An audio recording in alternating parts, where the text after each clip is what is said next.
Saudara tim DVI Polda Jawa Timur kembali mengidentifikasi satu jenazah korban ambruknya Pondok Pesantren Al-Huzini Sidoarjo. Ini merupakan jenazah ke-51 yang teridentifikasi. Satu jenazah korban Pondok Pesantren ambruk di Sidoarjo teridentifikasi pada Sabtu 11 Oktober. Dengan demikian, total 51 dari 67 jenazah telah berhasil diidentifikasi. Proses identifikasi dilanjutkan secara bertahap dengan mencocokkan data antemortem dan postmortem.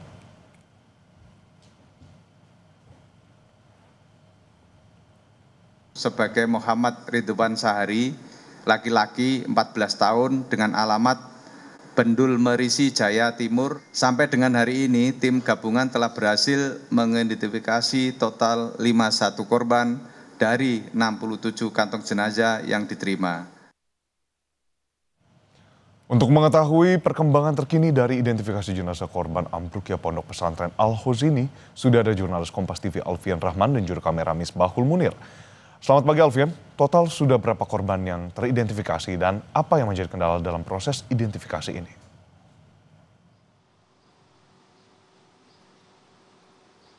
Ya, selamat pagi Edwin dan juga saudara. Hingga pagi ini konfirmasi terakhir yang kami dapatkan dari tim DVI Polda Jawa Timur di Rumah Sakit Bayangkara atau tepatnya di posko postmortem yang ada di rumah sakit ini memang masih datanya sama seperti semalam, yaitu 51 korban jiwa berhasil diidentifikasi dari 54 kantong jenazah.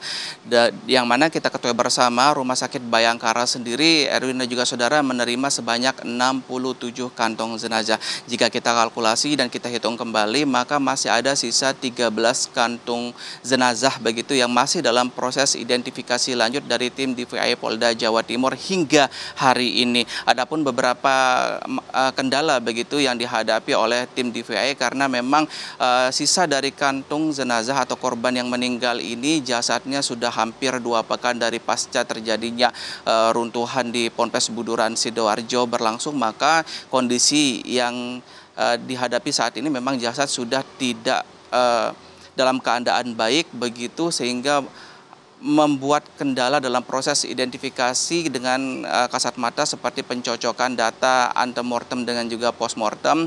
Selain itu juga data medis dan juga susunan gigi. Praktis salah satu cara yang masih menjadi rujukan dari tim DVI Polda Jawa Timur adalah menunggu hasil ekstraksi dari sampel DNA yang dikirim, baik dari sampel DNA milik korban meninggal maupun sampel DNA milik dari keluarga korban yang juga masih senantiasa menunggu di Rumah Sakit Bayangkara. Sampel DNA sendiri memang dikirim ke Pusdokes Mabes Polri di Jakarta dan memang hingga saat ini dari 13 kantung jenazah yang ada di Rumah Sakit Bayangkara, sampel DNA-nya belum keluar, dan kendati demikian pihak tim DVI Polda Jawa Timur juga masih berusaha untuk mengumpulkan dokumen-dokumen pelengkap untuk memudahkan dan melengkapi data di posko antemortem sehingga nanti dapat juga dicocokkan sebagai data pembanding selain data dari sampel DNA. Begitu, Edwin. Di segi identifikasi kantong jenazah maupun korban jiwa yang memang sudah dikumpulkan oleh Polri, tentunya yang masih menjadi tantangan adalah pencocokan. Yakni tadi dari hasil yang ada di Polda Jatim, juga yang dikirimkan ke Pusdokes, ekstraksi sampel DNA. Nah, itu yang masih akan kita nantikan. Bagaimana tapi dengan proses hukum dari penyelidikan yang telah berjalan di Pondok Pesantren? Alfian, apakah sudah ada penetapan tersangka dalam kasus ini?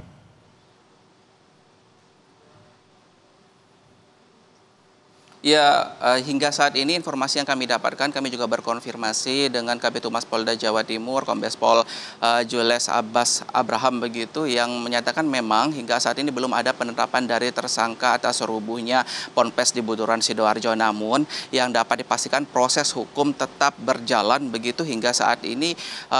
Status sudah ditingkatkan dari penyelidikan menuju penyidikan, di mana penyidik dari Polda Jawa Timur juga sudah melakukan gelar perkara yang disimpulkan ada dugaan tindak pidana atas robohnya ponpes tersebut atau bangunan musola di ponpes tersebut, sehingga pihak penyidik juga telah memanggil sebanyak 17 saksi di awal, dan kemudian pada mulai hari Senin esok begitu Edwin dan juga saudara, pihak penyidik juga akan mengembangkan penyidikan dengan memanggil beberapa saksi tambahan lainnya, termasuk juga dari ke-17 orang saksi di awal ini juga kembali akan dipanggil beberapa di antaranya untuk menambah kuat keterangan terhadap proses penyidikan yang berlanjut. Hingga saat ini memang masih proses penyidikan dan belum ada yang ditetapkan sebagai tersangka, namun pihak penyidik Polda Jawa Timur memastikan proses hukum tetap berjalan. Edwin. Alfian, dapat dirinci sedikit mungkin terkait dengan 17 saksi ada siapa saja, dan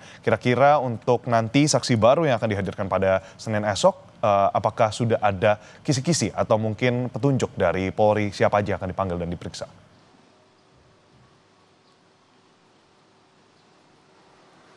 Ya Edwin, secara praktis memang tidak disebutkan dari ke-17 saksi yang telah diperiksa ini berasal dari mana saja, namun yang dapat kami simpulkan memang ada sekitarnya berasal juga dari pihak keluarga.